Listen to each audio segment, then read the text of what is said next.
I would enter the room and perform hand hygiene at this time and confirm my patient's name and date of birth. My name is Samantha Dangler, and my date of birth is 11/03/1995. Okay. My name is Noelle Henry. I'll be your registered nurse today in clinic. I'll be completing a vascular assessment of you. During this assessment, I'll be asking you questions and documenting them, as well as feeling your pulses. And if at any point you're uncomfortable, please let me know. We can stop. Ms. Dangler, first I'd like to ask you some questions concerning your health history. Okay. Have you had any leg cramps? No, I haven't. Do you have any history of vascular problems? No. Heart problems? No. Smoking? Nope. Diabetes? No. Or hypertension? No. Have you had any skin changes in your arms or legs? No. Any swelling in your arms and legs? No. Have you noticed any swollen lymph nodes? No. Are you currently taking any prescribed or over-the-counter medications? Nope. And do you currently smoke cigarettes? No, I do not. And the reason we ask these questions is because they can alert the nurse to any warning signs this patient may have with vascular diseases. What kind of work do you do, Ms. Dangler? I'm a nurse, and I'm on my feet, walking around, standing for about 12 to 13 hours a day. Okay, a good idea for you would be to wear shoes that are well-fitting and comfortable, and to utilize TED hose to help reduce any varicosities and improve your circulation while standing so long on shift. And since we're through this question portion, I'm now going to do my inspection and look and document on the way. Okay? So I would inspect her arms for any scars, any lesions. I would check her capillary refill and her fingertips. And her capillary refill returns within 1 to 2 seconds. Anything longer is a warning sign for us. She does not have, as I said, any scars or lesions, and her arms are symmetric. Then I would check her radial pulses, and I would just make sure that they're even.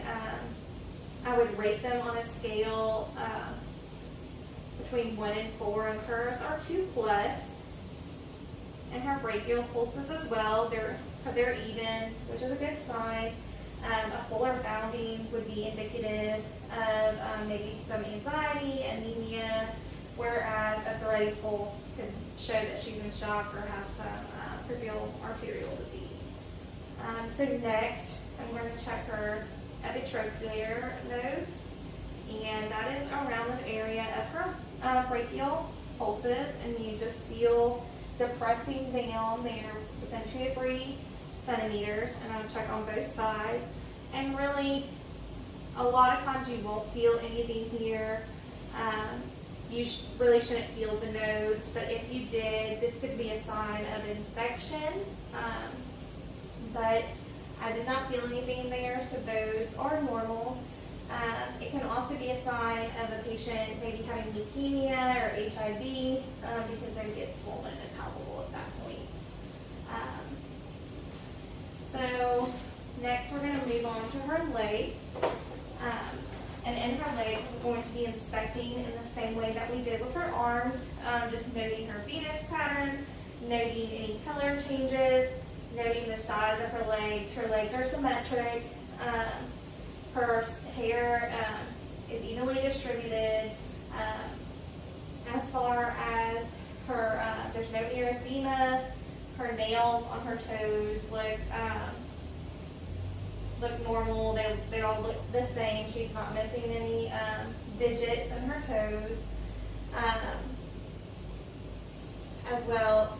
So things that we would look for warning signs here would be unequal calves. Unequal calves can be signs of having deep vein thrombosis or infection in a certain limb.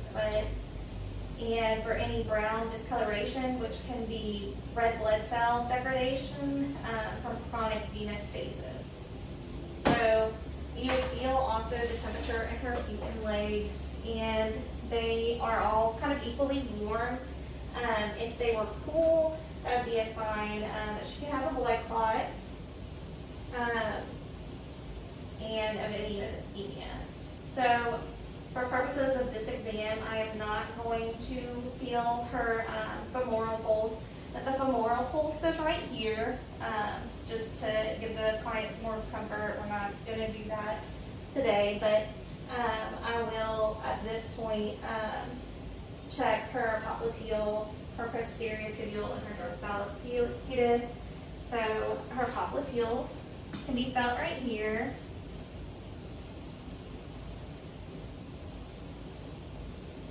Her posterior tibial is felt along the leg right here, and we would make sure that those are even. And the dorsalis pedis can be felt by lightly touching the foot, and all of her pulses are 2+.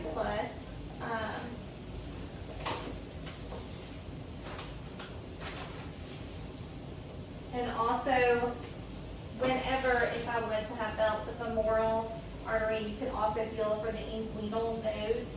And if you can feel them, they're small, movable, and non-tender. But if they feel large, just like with your epitrochlear nodes, that can be a sign of infection.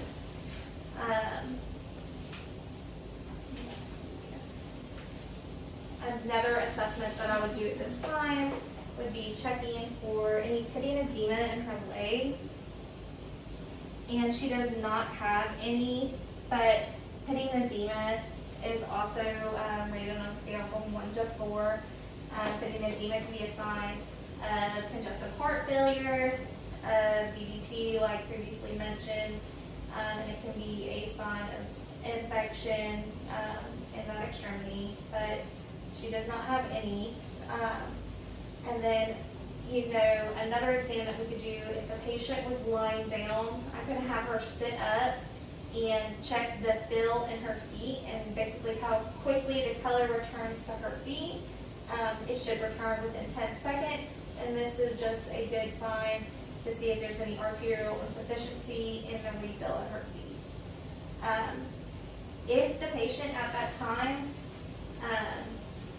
had shown, which she hadn't, any sign of peripheral artery disease, an ankle brachial index could be calculated by measuring the ankle pressure of the sides index that you're looking for. So if I'm doing the right, obviously I get the right ankle brachial index pressure. You're going to obtain it, and then you would do an arm pressure on either arm. It doesn't matter. You just want to make sure that you're getting the right pressure for the right foot that you're trying to get the index for. And then you would divide the ankle pressure by the arm pressure. And ankle brachial index of 0.90 or less, it indicates some peripheral artery disease. This is unnecessary in this client though, because her subjective and her objective data did not show any signs of peripheral artery disease or. All right, just to do some close-up images of what we're looking at here, if we were to be feeling for a radial pulse on a client, we'd be feeling right here.